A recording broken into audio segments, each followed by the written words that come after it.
தமிழ் திரையுலகம் மறக்க முடியாத நாமம் ஏ. பீம்சிங். 15 அக்டோபர் 1924 ஆண்டு பிறந்தவர். 16 ஜனவரி 1978 இதே ஒரு நாளில் மறைந்தார். தமிழ் திரையுலகின் முக்கிய இயக்குநர்களில் ஒருவராகவும் இயக்குனர், தயாரிப்பாளர், தொகுப்பாளர் மற்றும் திரைக்கதை எழுத்தாளர் என பன்முக திறனோடு விளங்கியவர்தான் ஏ. பீம்சிங்.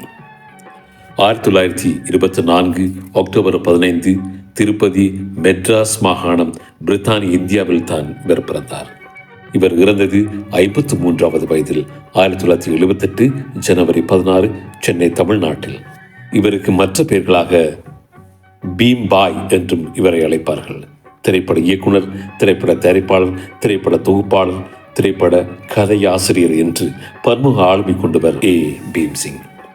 இவர் 1949 தொடங்கி 1978 வரைக்கும் தான் இறக்கும் வரைக்கும் தமிழ் திரைப்படத்துறைக்கு சேவையாற்றியவர். ராஜபுத்திர வம்சத்தைச் சேர்ந்த அகர் சிங்கின் மகன் பீம்சிங். அம்மா ஆதி அம்மாள் ஆந்திராவைச் சேர்ந்தவர். ஏ. பீம்சிங்கின் திரையுலக வாழ்க்கை கிருஷ்ணன், பஞ்ச் என்று அழைக்கப்பட்ட இரட்டை இயக்குநர்களிடம் ஒரு உதவி தொகுப்பாளராக தனது தொழிலை துவக்கினார் பீம்சிங். பின்னர் உதவி இயக்குனர் என முன்னேறி இயக்குனரானார். குடும்ப உறவுகள் பற்றி பேசும் படங்களை இயக்கினார். பெரும்பாலும் பா என்ற எழுத்தை ஆரம்பமாக கொண்ட தலைப்புகளை தனது திரைப்படங்களுக்கு சூட்டினார் பீம்சிங்.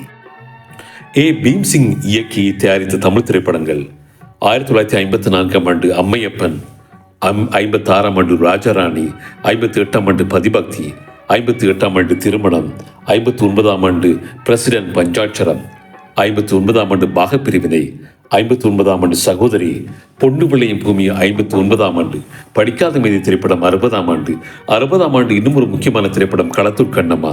அதே போல் 60 பெற்ற மனம், பாசமலர் 61 பாவ மன்னிப்பு 61 பாலும் பழமும் 61 பார்த்தால் பசி தீரம் 62 படித்தால் மட்டும் போதும் 62 62 வெளிவந்த மந்த பாசம், அதே போல 62 வெளிவந்த செந்தாமரை போன்ற திரைப்படங்கள். 63 பார்மகளை பார், அதே போல பச்சை விளக்கு திரைப்படம் 64 வெளிவந்தது.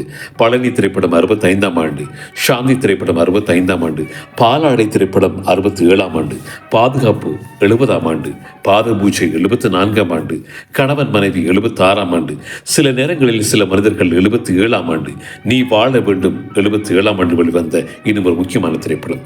ஒரு நடிகை நாடகம் பார்க்கிறாள் 78 கதை பிடித்தவன் 78 இறைவன் கொடுத்த வரம் 78 வெளிவந்த திரைப்படம். அதே போல கருணை உள்ளம் என்று 32 திரைப்படங்களை இயக்கி தயாரித்து வெளியிட்டார் ஏ. பீம்சிங்.